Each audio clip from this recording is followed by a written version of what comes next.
wonderful old man moment for me. My computer has started to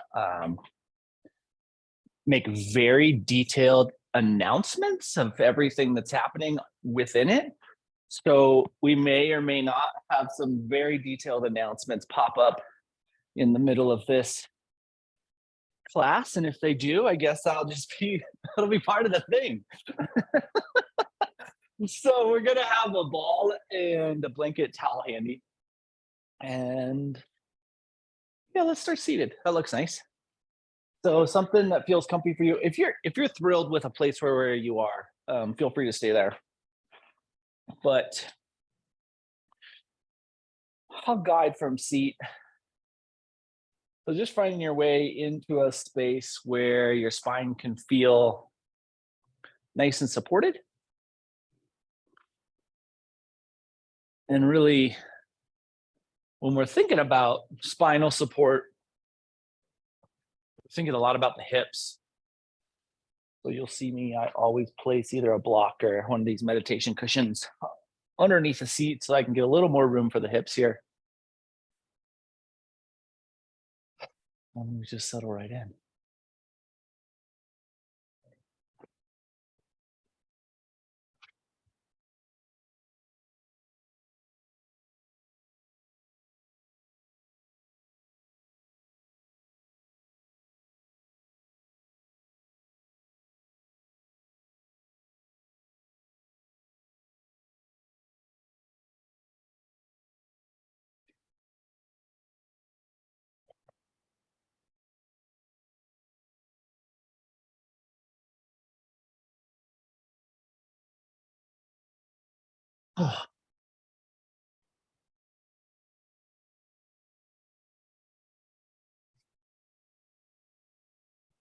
We'll give ourselves about 60 more seconds here, just centering into the exchange of the breath.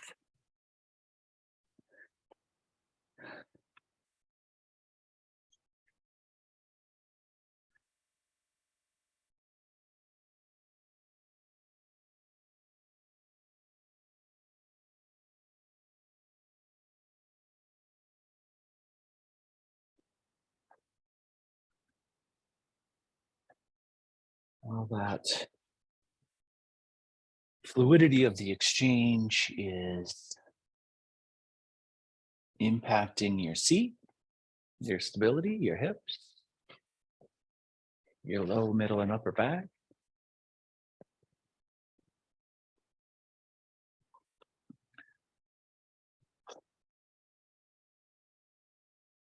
And then as you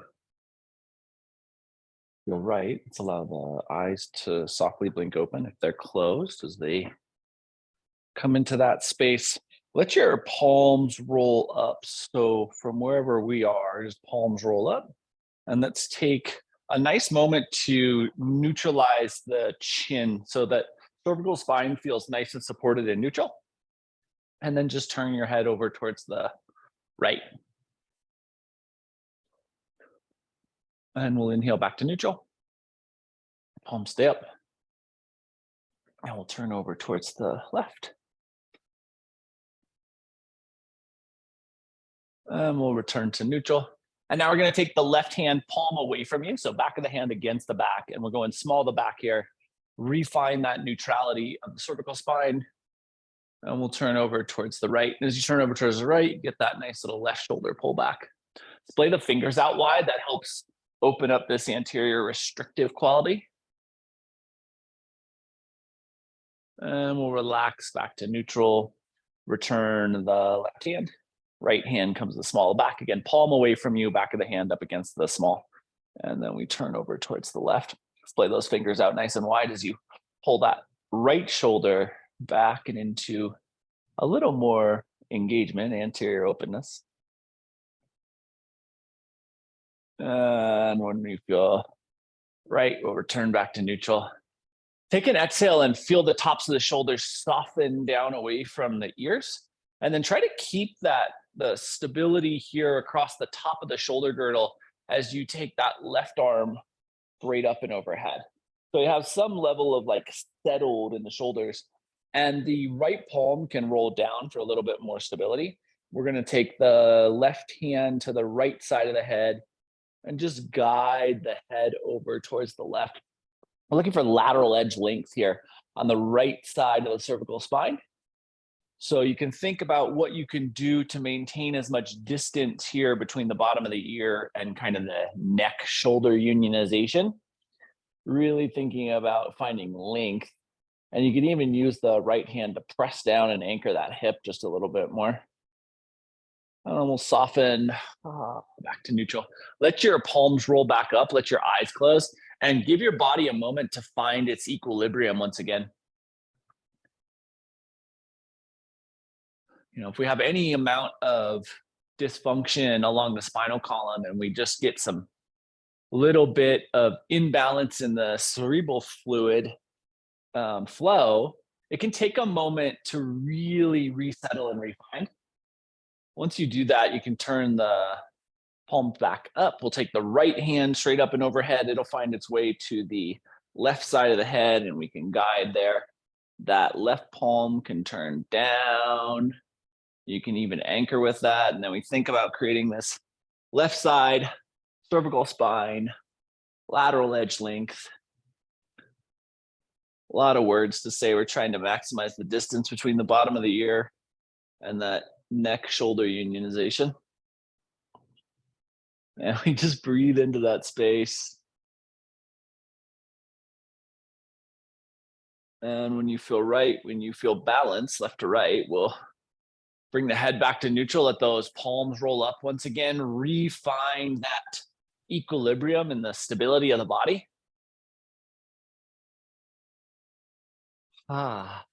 Soften those shoulders down away from the ears, and let's transition to hands and knees tabletop. We'll get a little bit of movement out of the way.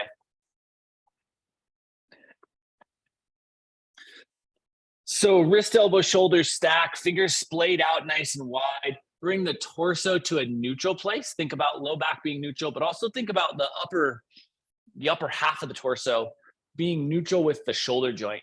So oftentimes I'll have you drop all the way down. Most of the time when we get into the shape, we're pressed pretty far up. Try to find a neutral integration there. And then from that neutral low back, just curl your toes, lift your seat, and find your way back into the exploration of down dog.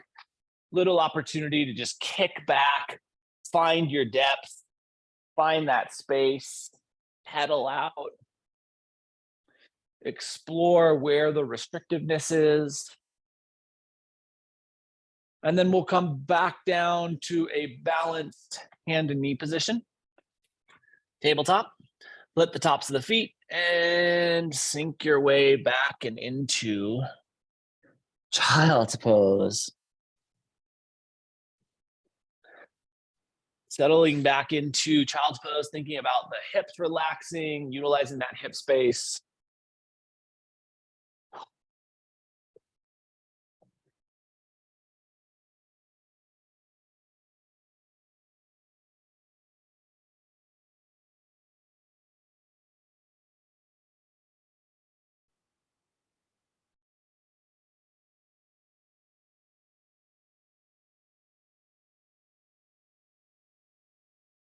And we'll give ourselves just about 30 more seconds here. Try to find a way to interact more with gravity with each breath. So that each breath cycle is like an invitation for gravity to connect with you and feel that gravitational push, gravitational pull, depending on how you want to describe the sensation, compressing the torso even more into the thighs, down towards the floor, towards the mat. And then we'll slide our hands out in front of us if they're not already there. We'll inhale and pull ourselves back forward to hands and knees tabletop, curl our toes, lift our seat, and find our way back into down dog. Press into the fingertips, and then take that energy from the fingertips into the finger mounds, and then transition that up the arms and into the shoulders, pushing the hips back into full space. Remembering that you can bend the knees to allow that to be a little bit more easy, and then we'll walk ourselves forward and into fold. In your fold space, let's inhale, find a nice big half lift. Exhale all the way back into fold, settle all the way back into that fold space. Think about just completely easing through that. And then we'll drift our awareness to our sacrum. We're going to roll ourselves up vertebrae by vertebrae, stacking the lumbar, stacking the thoracic, stacking the cervical spine, eventually finding our way into this stable mountain pose where we have glute engagement, where we have quad engagement, where we're really rooted through the feet. Refine that neutrality of the cervical spine. Now let's work on a little bit more head rotation. So I'll recenter here. We're going to take our right hand to the small of the back again. Palm's going to be facing away from you. And we'll take our we'll take our, what do we do? Did I do right hand? Give me an L or an R because I don't remember if I'm mirroring or not. How about this? Whichever hand I said first or you did first, let's do that. We'll take the opposite hand and we'll reach it up overhead. And we're going to grab the opposite side of the head once again. Take yourself into that big, long cervical extension. And this time, think really deeply about drawing that elbow and shoulder back. Remember, you want to maintain the anterior neutrality. So as we have this big extension, as we're pulling that shoulder back, we're not allowing the belly to tilt forward. We're keeping the glutes engaged. And then we'll relax, hands come back down to the side, stability and equilibrium, rebalance. And then we'll take this to the second side. So first hand goes behind us. We reach and extend that second hand up. And then we go to the opposite side of the head. We'll pull ourselves into this lateral length. As you pull here, squeeze that shoulder back, maintain that anterior neutrality. Really think about opening up that anterior shoulder capsule. Oh, finding that space. And then eventually we're going to bring our head back to neutral. Let your hands fall to the side. Let's slide the hands behind the legs and just let them slide down the back side of the body as we drift into that little fold. As you drift into the fold, the head eventually lets go. You get that length, the gravitational pull on the cervical spine to create length. And then we'll plant our hands and walk ourselves back into down dog. And this is going to be the last down dog of class. So as we're here, let's just find the space that we have created. Look for that mid back expansion capacity. So as you're pressing down in those handprints and pushing away into the tailbone, think about the middle of that chain for the opportunity of expansion.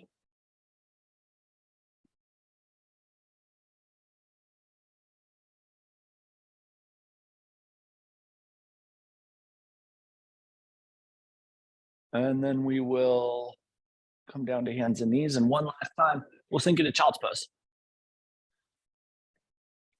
We push all the way back into that child's pose shape. We once again interplay with gravity here.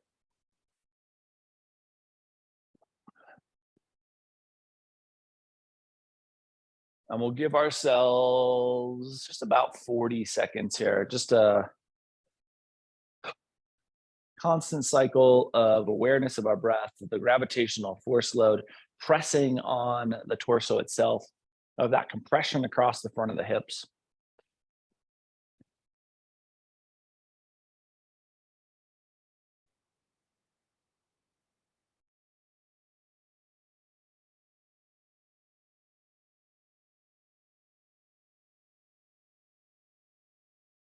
Last 10 seconds here.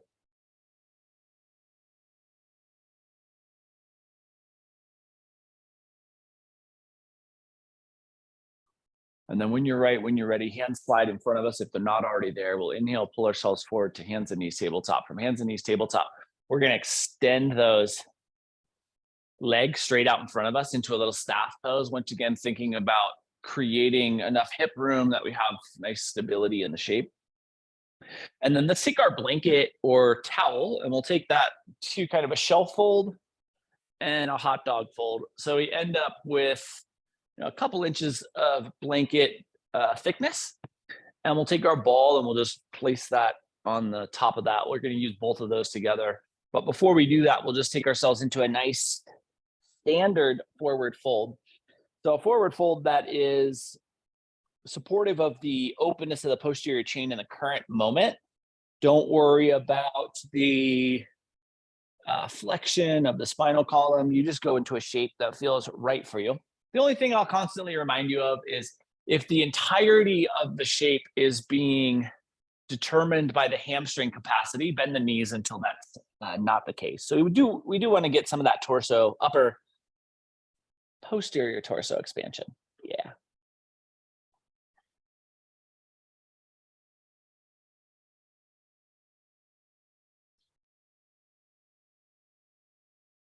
And we'll give ourselves 30 more seconds here.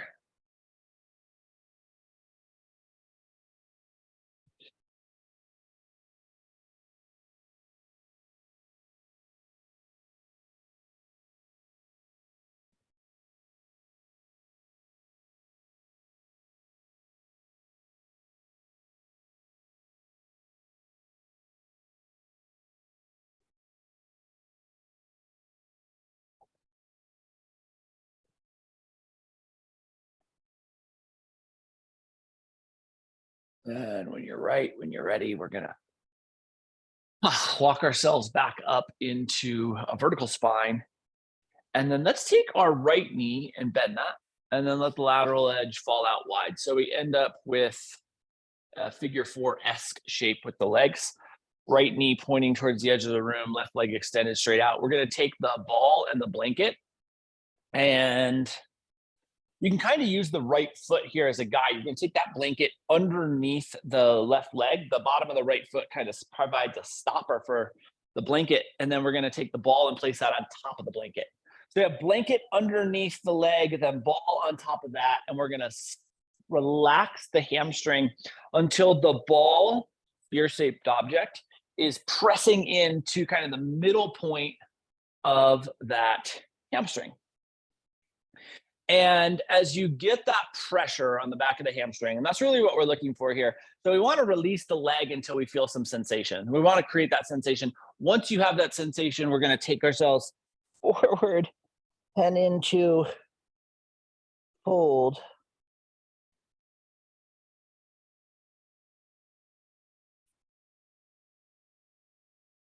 And the purpose of the ball here is just to change the expansion of the soft tissue in the hamstring.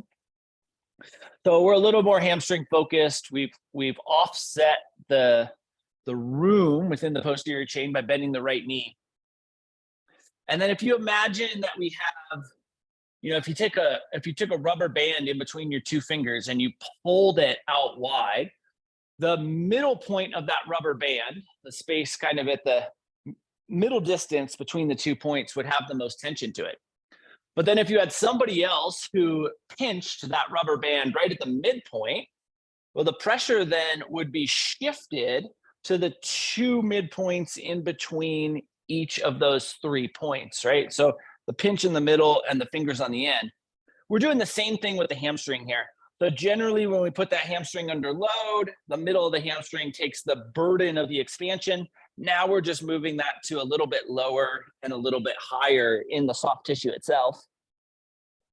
When you feel like you've had enough here, let's walk ourselves back up into vertical. We'll take that ball and the blanket and just slide that to the side for the moment. And then you're going to re-extend the left leg and go right back down into the fold. What we're hoping for here is we've opened up a pretty significant amount of space in the posterior chain on the lower side left leg. So hopefully we have some freedom in the hamstring itself. You might even feel this forward fold in like the high calf insertion. Obviously, low back is always in play in forward folds.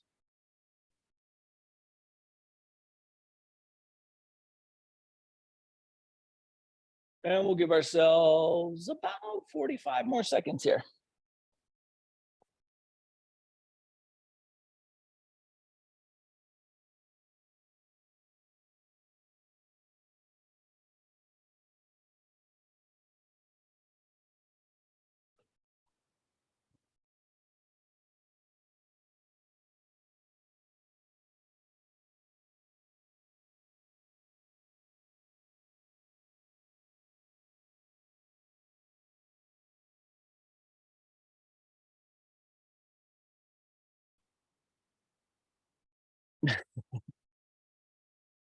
Last breath or two, settle into the full depth of the shape, feel that hamstring elongation, and then we'll walk ourselves back up to vertical spine. We're going to switch legs. So the right leg extends, left knee bends, and we'll let that leg fall out wide. You can take your blanket underneath the right hamstring that kind of butts up against the bottom of the left foot, and then the ball is placed right on top of that.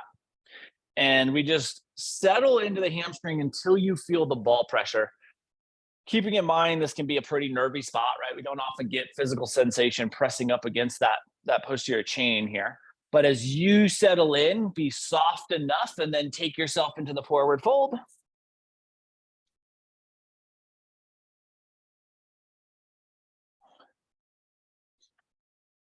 And so today's story has a little bit of a complex setup, but there's this man who owns a chocolate factory.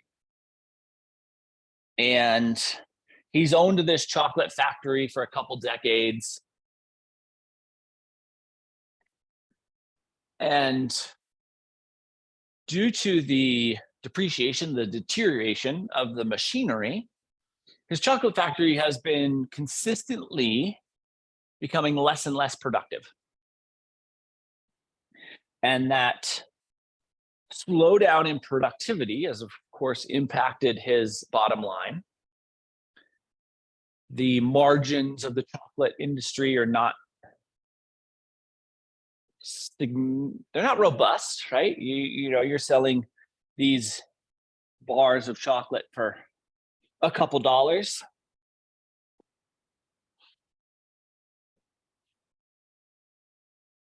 But through kind of sheer luck, one of his childhood friends, who he's lost contact with, has recently been elected into office.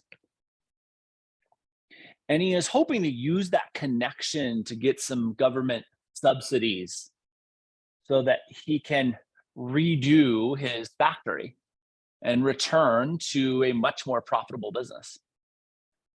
Last 15 seconds here.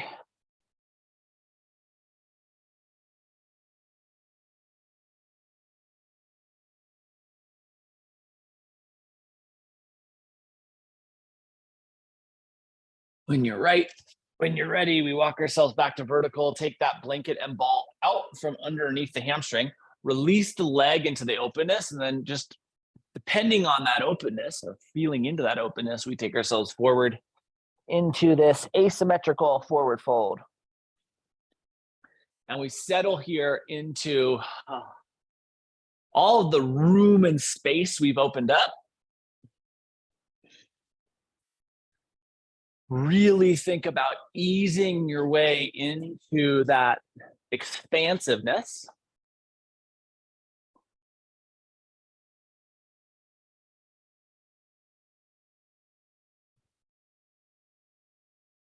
And we'll give ourselves about 15 more seconds here.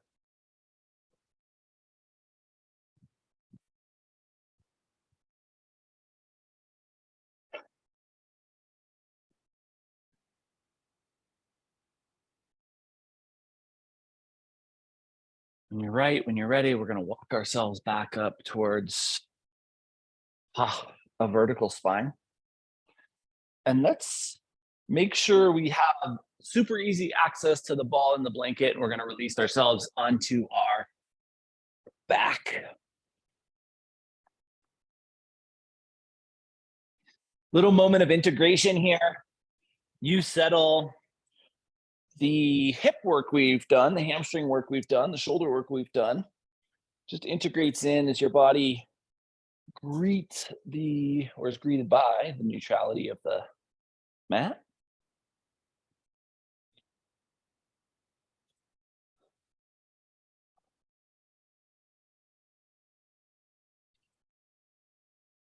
We'll give ourselves about 30 more seconds here just to settle into and explore the capacity of the room we've created within our body.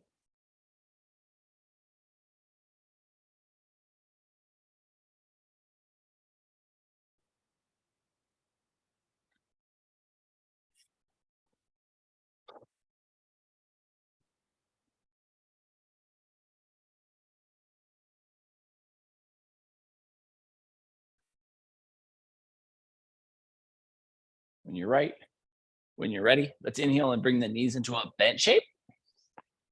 Kneecaps point towards the ceiling. Obviously, they could have been there already, but if they're not there, we take ourselves into that space. And let's take our ball and we are going to search for the spot that has the most sensation on the right side of the body, just above the hip structure. So into the soft tissue of the low back. And we'll look kind of on the right side of the body from the medial to lateral edge until you find the spot that has the most sensation against the pressure of the ball. And then once you find that, release into the tailbone and just allow that ball pressure, that sphere-shaped pressure, right? It can be a rolled up sock, to just ease into that musculature. And we're just gonna breathe into that for a moment.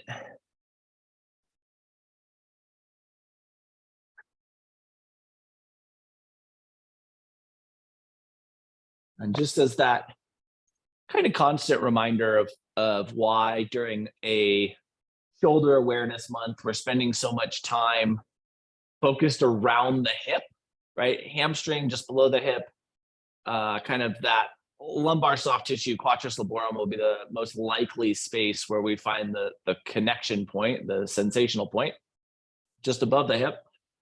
Keep in mind that your right shoulder and your left hip are kind of intricately connected through the fascial alignment of the soft tissue. And same thing, right hip and left shoulder have that same interwoven connection.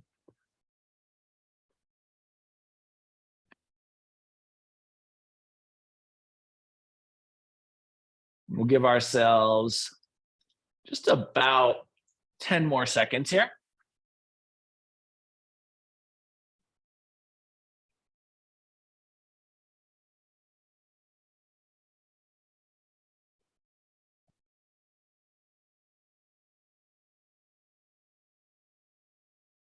And when you're ready, let's take that ball out from underneath the right side. We can set that to the side for the moment. Extend the left leg down the mat. Draw the right knee in towards the torso. Compress into that hip nice and firmly.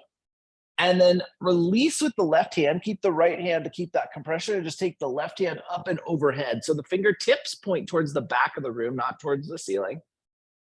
And really try to drive length here between the bottom of the right foot and the top of the left fingertips. So your left leg is extended, the toes are pointed up, but really think about distancing between the bent bottom right foot and that fingertip extension. And then relax your right foot down to the mat. So the right kneecap is bent, left leg stays extended. And we're gonna take the left arm straight up towards the ceiling and then grab the left elbow with the right hand. So the four fingers are on the outside edge and the thumb is on the inside edge in that elbow pit. And then pull the right elbow towards the right side of the room and the left elbow towards the left side of the room.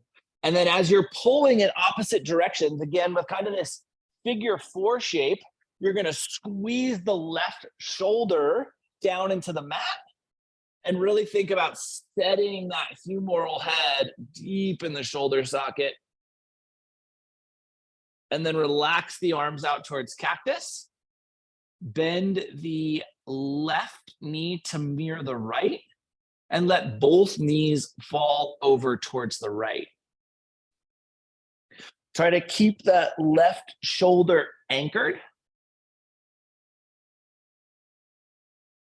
We use all that lumbar space we've created.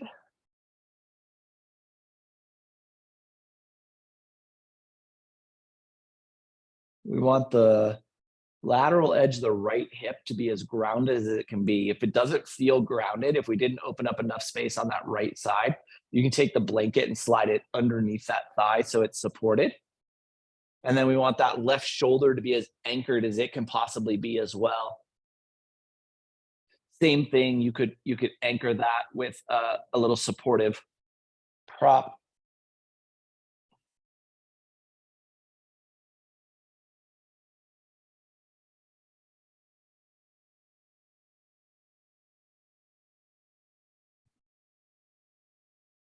And we'll give ourselves about 40 more seconds here in the static twist.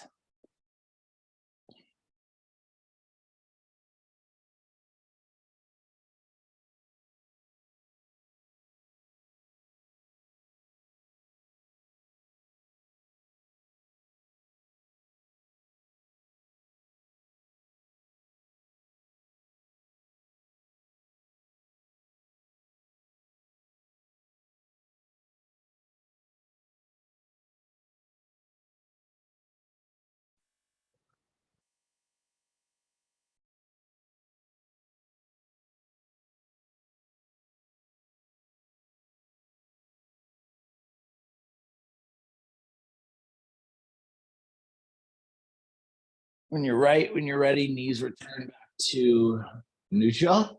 Try to balance the weight distribution. It's likely that that right hip is pretty deeply settled and the left hip doesn't feel quite as settled, but really try to get that back to neutral. And then we're going to reach over and reconnect with our ball, lift ourselves up, slide that ball just above the hip bone structure, and then release down. And then you just search kind of left to right until you find the spot with the most sensation. Once you find the spot with the most sensation, the tailbone relaxes all the way down to the mat. We just have that body weight over the ball prop to create some physical pressure there. Slow, fluid breath cycles really being the key to releasing.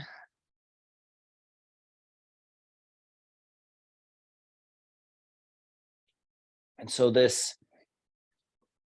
chocolate factory owner writes a letter to his friend, right? Fallen out of touch, but didn't fall out of favor as far as he knows. And he expresses kind of the dire financial positions that his chocolate factory is in.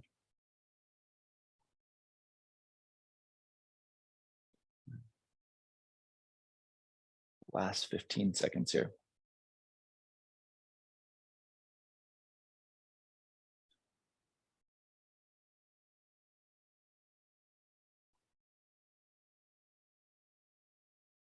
And as you're ready, we take that ball out from underneath the left side, set that to the side once again, extend your right leg down if it's not already, bend that left knee, give yourself the compression component.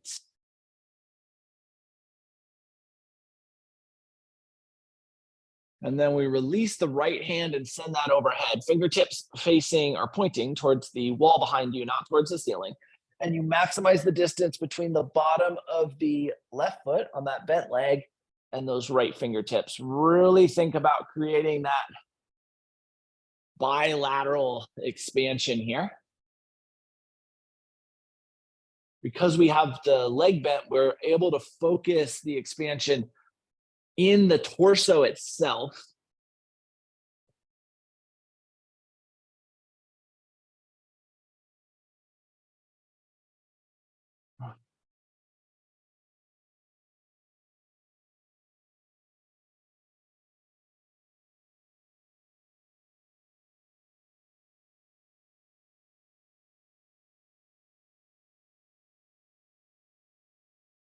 And then we release that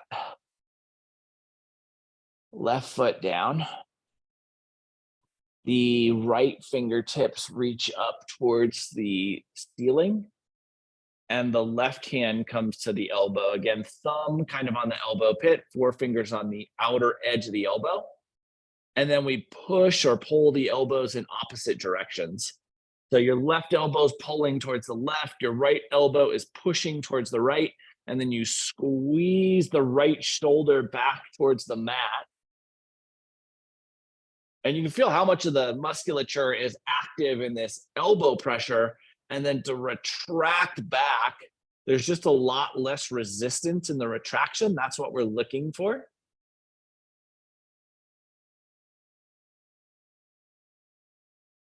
And we'll relax the arms out towards cactus, bend the right knee to mirror the left, and let both knees fall over towards the left into this static twist. Again, we want the lateral edge of the left thigh to be supported, and we want that right shoulder to be anchored, looking to just relax into the room we've created.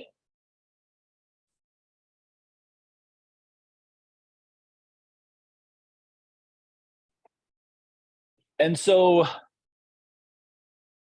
this new leader of the country receives this letter, sees it's from his old friend, reads about the dire situations, and he writes back and he says, I'm going to send one of my best people to come offer you some guidance. And about a week later, a yogi shows up at the man's factory. And he is not happy. Right? He views this as a slight, as his old friend has just kind of blown him off and has sent someone without any capability of helping. But he also still wants to play the political game, so he engages the yogi and has him shown around.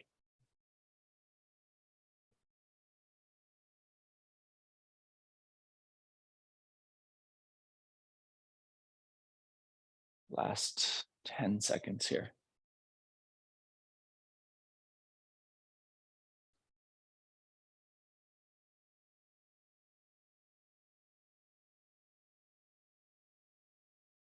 When you're ready, we're going to bring those knees back to neutral. Kneecaps point towards the ceiling. Let's reach over and reconnect with our sphere-shaped object. And now we are going to take that and place that above the shoulder blade. So here we can be kind of anywhere. We're going to start on the left side. So anywhere from the left of the cervical spine to the right of that shoulder joint itself. So any of this soft tissue here is in play. We just want to capture, again, the spot where we're feeling the most sensation. And then we are going to take the left, so right hand's going to stay in cactus. Left hand's going to tuck underneath the low back. Now, for some of us, that may not be possible. Some of us, this may be so wonderfully sensational that we just can't stay there. If that's the case, you can go back to cactus, right? Cactus has plenty, but when we add the internal rotation, the load of that posterior chain gets pretty darn intense. And we just want to find our way into a slow and exceptionally slow pattern of breath, where the sensation itself starts to dissipate just from the rate of respiration. So start to deepen and elongate the inhale portion of your breath. Start to deepen and elongate the exhale portion of your breath. And notice how just through the duration of the breath itself, we can start to change the way our body is experiencing the sensation of the ball, of the sphere, or sphere-like object.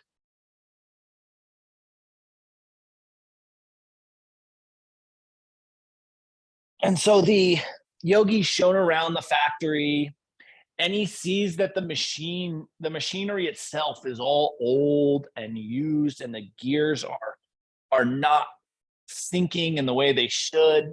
They're worn down, they're tattered. And after the tour, the owner of the factory is like, okay, well, what can the government do?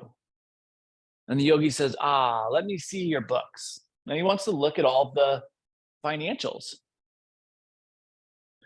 And the factory owner is like more off put by this, right? Like, he did the pony show. He played the game. He wants to move on to where they can get to help. But the yogi insists. He's like, no, let me see the financials here.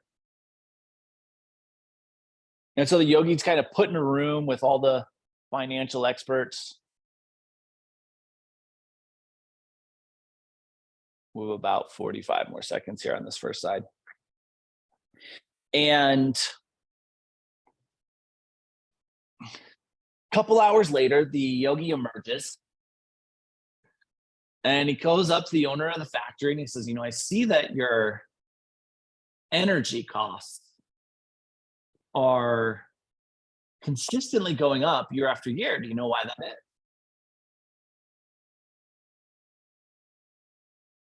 And the factory owner just rolls his eyes and he's like, well, I don't know. Inflation, it's kind of a big deal right now. You may have heard of it. Yogi says, oh, of course, of course. And he goes back into the room.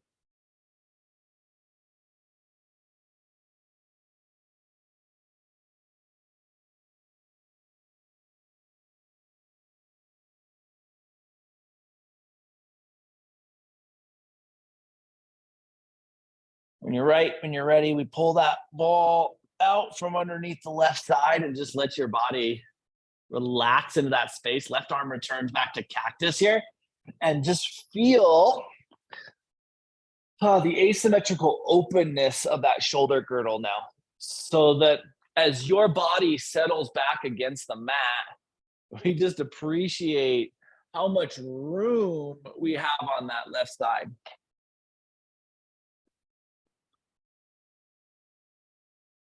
We're going to do the same thing side two. So ball comes over to the upper shoulder area, right? Trap area. But anywhere between the cervical spine, so just to the right of the spinal column itself and just to the left of the shoulder joint itself, anywhere there that feels right. And once you feel like you've found the spot, we're going to internally rotate that right hand if it's accessible to us and tuck that right hand under the small of the back. Remember, if that's not accessible, we just stay in cactus. And then once we get into our shape, whether it's cactus or whether we have the internal rotation turned on, we just start to slow down our breath once again.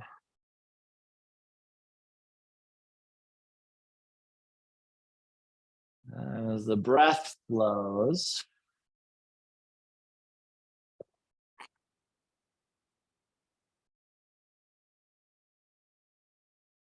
the body relaxes, that musculature relaxes. There's more and more and more space.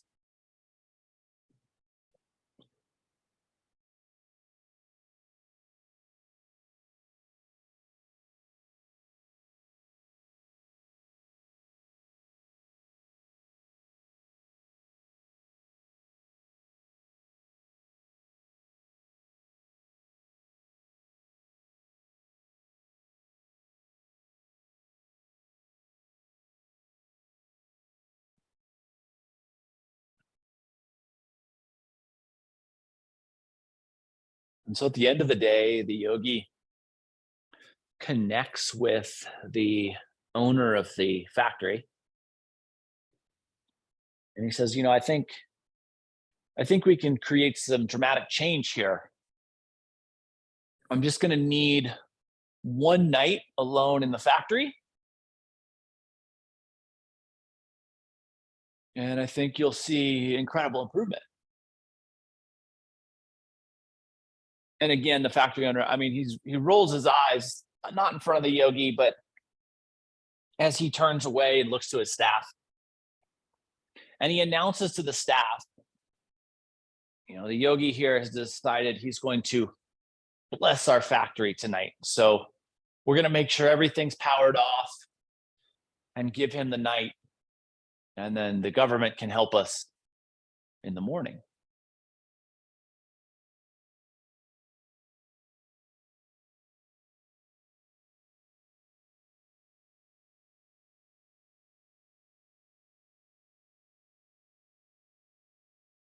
Last 30 seconds here.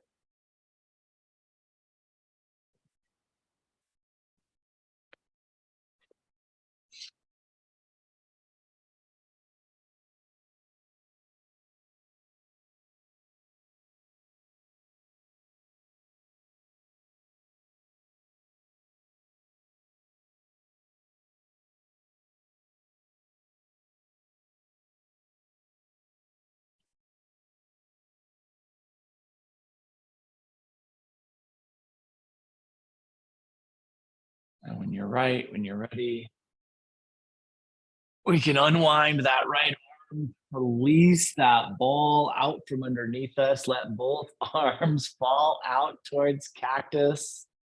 Let the knees start to sway side to side. As the knees sway side to side, take a moment just to appreciate the anchoring capacity of the shoulders here, right? So the amount of openness that we've offered across that upper posterior chain shoulder girdle so that you can be fully anchored as the knees start to rock.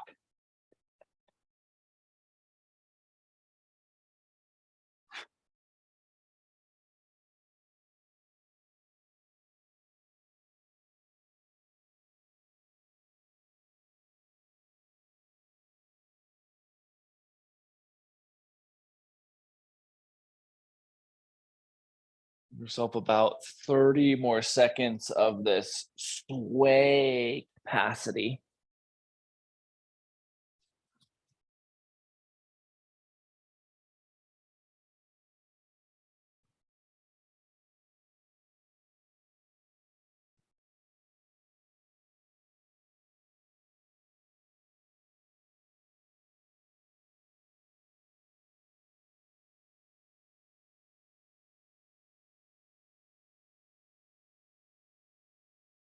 And then just complete your motion so that you're balanced left to right. And we'll bring our knees back to neutral, kneecaps point towards the ceiling, bottoms of the feet will come together and the knees fall out wide. Little supine butterfly. Appreciate both the hip and shoulder girdle experience here.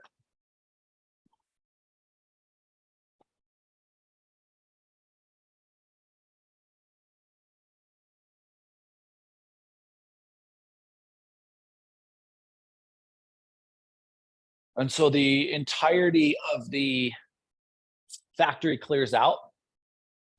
The yogi hears the door lock. During the tour, he was shown where the tools are. He goes, he starts to grab some giant wrenches. He goes into the machinery and he just starts undoing bolts, pulling machinery apart, laying it all out in a very organized fashion. And he starts cleaning the gears, the fittings. And once he's done cleaning the gears and the fittings, he starts oiling the gears and the fittings.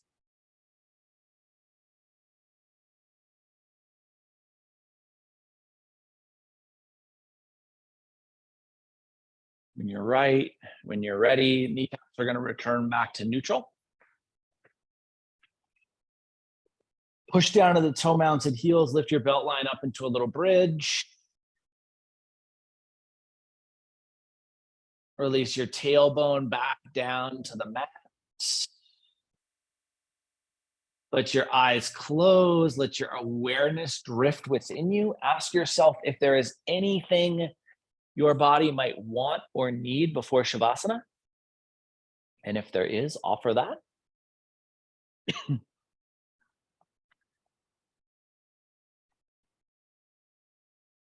When you feel right, when you feel ready, just release yourself into a shape where you can fully appreciate Shavasana this morning.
And so in the morning, when people start showing up at the factory, the yogi is putting together these newly cleaned, newly oiled pieces of the machinery. And he's bolting everything back up as the owner walks in. The owner looks around and like, what? Why? We're going to get all of this replaced. That's why you're here. Yogi says, well, fire up the machines. They fire it up, and sure enough, the factory is producing at a significantly higher rate than it was the day before. And the owner says, what did you do? And so I simply took the friction out of the process. Start to bring some movement to your fingers and your toes. To your wrists and your ankles. Elbows. Knees.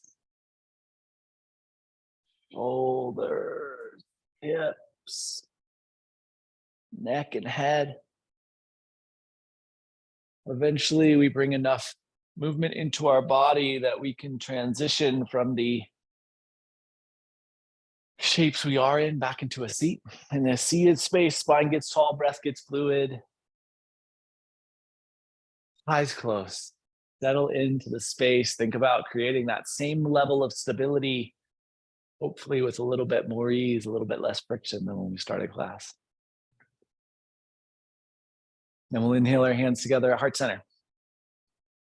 Over the course of the next 7 days, can you challenge yourself? In the moments when you are feeling a depletion, a lack of energy, to look back at ways that you can reduce the friction in your life. Friction within the food you eat and digest, the relationships you have, the physicality of the body itself. And see how that replenishes your energy. Thank you so much for being a part of this morning's practice and for being you. Namaste.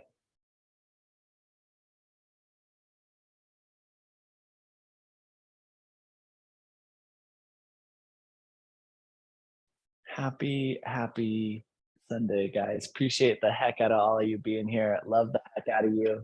Have a beautiful rest of your Sunday. I'll be back to do this again next week. Love the heck out of you. Mwah.